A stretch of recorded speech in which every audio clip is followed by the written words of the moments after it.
저번 시간에는 우리가 하나님으로부터 입은 은택에 대해서 말씀을 한 시간 들었습니다. 그 내용이 우리의 모든 죄악을 사해 주시고 또 우리의 모든 병을 고쳐주시고 또 우리의 생명을 파멸에서 구속하시고 또 인자와 공율로 우리에게 관을 씌워 주셨다고 말씀합니다. 여기까지 말씀을 증거했는데 오늘 계속해서 우리가 하나님으로부터 입은 은택에 대해서 말씀을 생각하려고 합니다.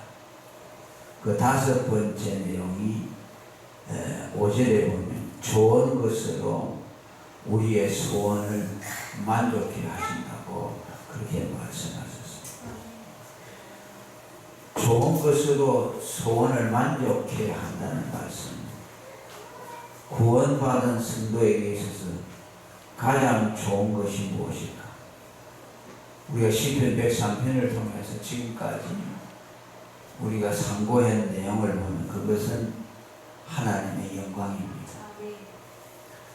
인간의 목적이 하나님의 영광이고 또 태초에 인간이 지음을 받았을 때 인간에게 최고의 만족을 주는 것이 하나님의 영광이었어요.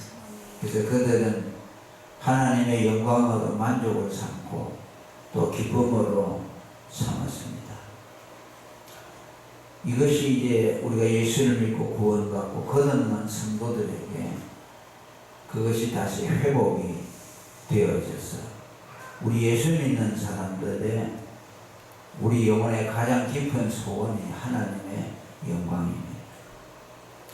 우리의 궁극적인 목표도 하나님의 영광입니다. 믿음을 통해서 우리에게 이것을 회복시켜 주셨습니다. 요한복음 11장 40절에 보면 네가 믿으면 하나님의 영광을 보리라고 말씀합니다. 우리가 예수를 믿고 제사함을 받으면 그동안의 죄로 가려워졌던 하나님의 영광이 보이기 시작하고 그 하나님의 영광이 우리의 즐거움이 됩니다.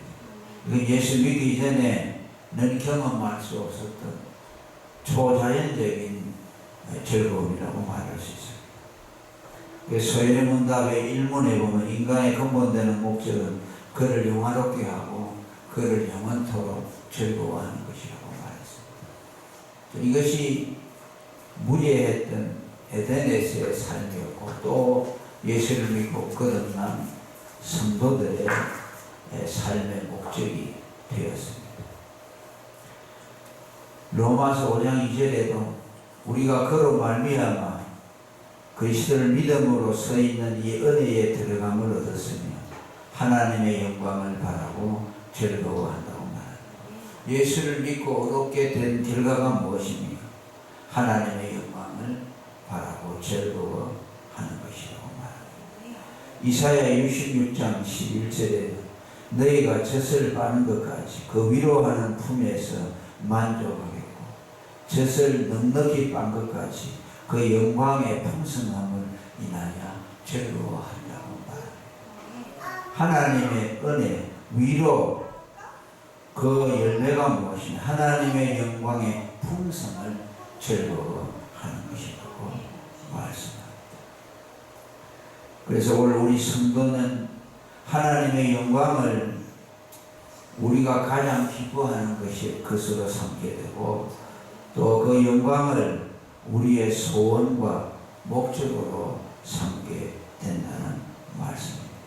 그리고 이 소원을 하나님이 만족하게 해주신다는 말씀입니다.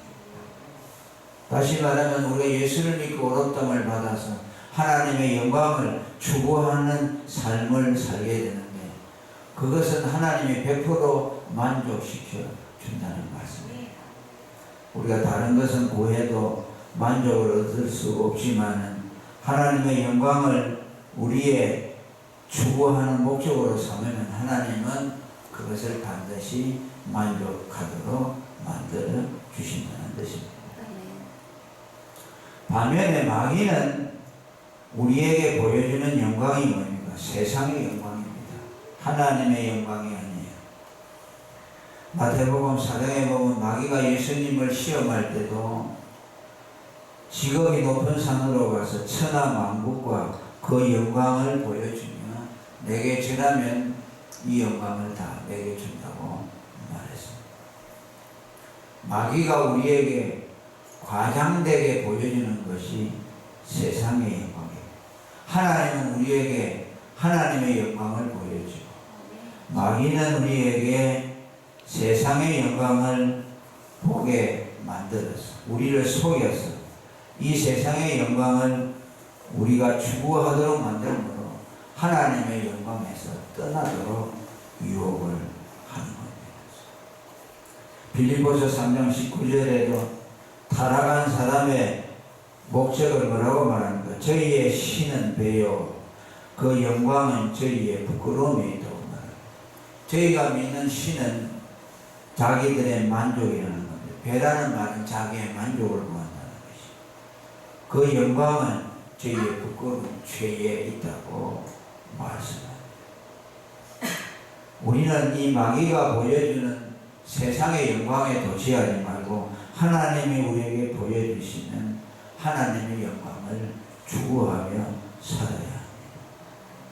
하나님은 오늘도 이 세상의 영광이 얼마나 헛되다는 것을 우리로 보여주시고 보게 하기를 원하십니다.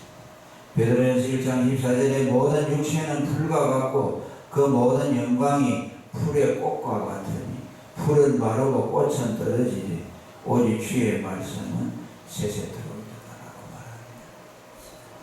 말합니다. 영원히 변치 않는 것은 하나님의 말씀, 복음뿐입니다. 아멘. 그러나 이 세상의 육체도 또 육체가 가진 그 모든 영광도 아침에 있다가 저녁에 시들어지는 풀의 꽃과 같기 때문에 우리는 그 헛된 영광에 속아서 하나님의 영광을 놓치는 일이 없어야만 할 것입니다. 그리고 이 하나님의 영광을 우리에게 만족시켜 준다는 말은 바로 성령을 우리에게 주어서 만족시켜 준다는 뜻이기도 합니다. 좋은 것이라는 것이 무엇입니까? 오늘 본문이 좋은 것으로 내 소원을 만족하게 한다고 했는데 가장 좋은 것은 하나님의 영광이고 또 다른 하나가 성령입니다. 누가복음 11장 13절에 너희가 악할지라도 좋은 것을 자식에게 줄 줄 알거든 하물며 너희 천국께서 구하는 자에게 성령을 주시지 않겠느냐. 좋은 것을 주시는데 그 좋은 것이 성령이라고 말씀합니다. 우리가 성령을 구하는 것은 하나님이 얼마든지 기뻐하시는 일입니다. 그 성령을 구하는 자에게 하나님은 그것을 주시기를 기뻐하십니다. 그래서 이 성령을 받은 자는 그 심령의 만족이 있게 되고 5절에 읽은 말씀 청춘으로 독수리같이 새롭게 우리를 만들어줍니다. 하나님의 영광을 구하는 자에게 하나님은 성령을 주셔서 그 심령이 새롭게 되어서 날마다 독수리치며 그 영혼이 하늘로 오르도록 만들어 주십니다. 할렐루야. 고린도후서 4장 16절에 우리의 그 사람은 날마다 후패하지만 속사람은 날로 새롭다고 말합니다. 하나님의 영광을 구하는 자에게 성령을 부어주심으로 날마다 우리를 새롭게 하시고 우리는 나이가 멀고 늙어가지만 우리의 속사람은 언제나 독수리 날개치며 새 춤춤같이 우리를 새롭게 만들어 주신다고 말씀하셨습니다. 할렐루야. 아멘. 오늘 이러한 은혜를 우리가 받았다는 말씀입니다. 이것을 감사해야 할 줄 압니다. 그 다음에 두 번째로 우리에게 의를 행하시는 하나님이시라고 말씀합니다. 6절에 보면 여호와께서 의로운 일을 행하시며 압박당하는 모든 자를 위하여 판단하신다고 여기 여호와께서 의로운 일을 행하시며 압박당하는 자를 위해서 일하신다는 말씀. 하나님은 공의로우신 하나님으로 압박당하는 자들, 억울한 일을 당하는 자들, 하나님께서는 그의 공의로서 모든 것을 판단해 주신다는 말씀입니다. 하나님은 이 세상을 공의로 실현하시고 또 심판하신다는 것을 보여줍니다. 그러나 이 말씀의 궁극적인 목적은 여기에 있지 않습니다. 왜냐하면 이 세상에서는 하나님의 공의가 완전히 실현되지 않기 때문입니다. 공의가 실현된다고 하지만 하나님은 여전히 완전한 공의를 이 땅에서 실현하지 아니하십니다. 여기서 여호와께서 의로운 일을 행하신다는 말은 더보다 깊은 의미를 말한다면 구속의 의의를 우리에게 행하신다는 뜻입니다. 여기 압박당하는 모든 자를 위하여 판단하신다는 말은 무엇에 압박을 당하는 자를 말합니다. 율법 아래서 고통을 당하는 자들을 말합니다. 우리를 가장 고통스럽게 하는 것이 율법입니다. 세상 사람도 우리를 고통스럽게 하지만, 세상의 불의도 우리를 고통스럽게 하지만, 그거보다 더 근원적으로 인간을 고통스럽게 만드는 것, 압박하는 것은 율법입니다. 그 율법 아래서 무거운 율법의 짐을 지고 율법의 정죄 아래서 허덕이는 인생들에게 하나님이 의를 주셔서 그들을 율법의 압박에서 해방시켜 주신다는 약속을 말씀하시는 것. 애굽에서 바로에게 종살이하며 압박당하는 이스라엘 백성을 6월절 어린 양의 피로 구속하여 그들을 해방시켜 주셨고, 애굽 사람들에게는 심판을 나타내 주셨습니다. 오늘도 인간을 가장 힘들게 하는 것이 무엇입니까? 많은 사람들은 자기들이 인생의 짐과 또 일상에서 당하는 경제적인 어려움, 질병, 또 인생사로 말미암은 어려움, 이런 것들을 무거운 압박과 짐으로 생각하지만, 그러나 사실은 인간을 가장 압박하는 것은 율법입니다. 율법에서 해방되면 그 다른 것들은 짐으로 여겨지지 않습니다. 예수님이 마태복음 11장 28절에 수고하고 무거운 짐진 자들아 다 내게로 오라 내가 너희를 쉬게 하리라고 하신 말씀은 율법의 무거운 짐을 지고 신음하는 인간들을 율법에서 해방시켜 주신다는 것을 말씀합니다. 사람들이 왜 인생의 짐들을 그렇게 크게 압박으로 느낍니까? 이 율법의 짐이 그들의 어깨 위에 얹혀져 있기 때문에 그 위에 조그마한 짐만 얹어도 그것이 가중됩니다. 그러나 우리가 정말 예수를 믿고 내가 율법에서 해방되어서 하나님의 정죄에서 벗어났다는 자유함을 구가하고 사는 사람들에게는 인생의 짐이 아무리 그 어깨를 눌러도 그것을 짐으로 여기지 아니하는 겁니다. 그래서 사람들은 그 짐을 벗어버리기를 위하여 인생의 문제를 해결하려고 하지만, 그러나 인간이 근본적으로 해결해야 될 문제는 인간을 근본적으로 압박하고 누르는 율법에서 해방되는 것이 우선이라는 것을 우리는 알아야 합니다. 예수님이 이 세상에 오신 것은 우리가 지고 있는 인생의 질고를 또 무슨 경제적인 문제, 인생사를 해결해 주기 위한 것이 아니라 율법의 저주에서 우리를 해방시켜 주기 위해서 왔습니다. 갈라디아 3장 13절에 그리스도께서 우리를 위하여 저주를 받은 바 되사 율법의 저주에서 우리를 속량하셨으니 기록된 바 나무에 달린 자마다 저주 아래 있는 자라고 말씀합니다. 주님은 이것을 위해서 오셨습니다. 이 율법의 저주의 짐에서 우리를 해방시키기 위해서 예수님이 이 세상에 오셔서 십자가를 지셨다는 것을 우리는 기억하셔야 합니다. 그래서 오늘 하나님은 바로 이 의가 없는 우리에게, 율법의 정죄 아래 허덕이는 우리들에게 그리스도를 믿음으로 하나님의 의를 우리에게 주신 이 은택을 우리는 기억해야 한다는 말씀입니다. 마지막으로 우리에게 의의 길을 알려주신 하나님의 은택을 말씀합니다. 7절에 보면 그 행위를 모세에게, 그 행사를 이스라엘 자손에게 알리셨다고 말씀합니다. 현대인의 번역은 좀 더 쉽게 번역을 합니다. 그가 자기의 뜻을 모세에게 알리시고 이스라엘 백성에게 그의 놀라운 일을 보여주셨다고 풀이했습니다. 하나님은 그의 백성들을 경륜하시고 섭리하실 때 먼저 선지자들에게 하나님의 뜻을 보여주시고 그 선지자들에게 보여주신 계시를 통해서 백성들을 인도해 주셨습니다. 하나님은 반드시 그래서 그 백성들 가운데 선지자를 세웠습니다. 이스라엘에게는 하나님이 모세라는 선지자를 세워서 이스라엘 백성을 애굽에서 해방시켜서 광야를 통행하게 하시고 가나안에 들어가도록 하셨습니다. 그런데 그 시작이 어디에서 있었습니까? 6월절 어린 양의 피 뿌리는 구원을 통해서 먼저 시작되는데 그것을 하나님이 먼저 모세에게 알려주었습니다.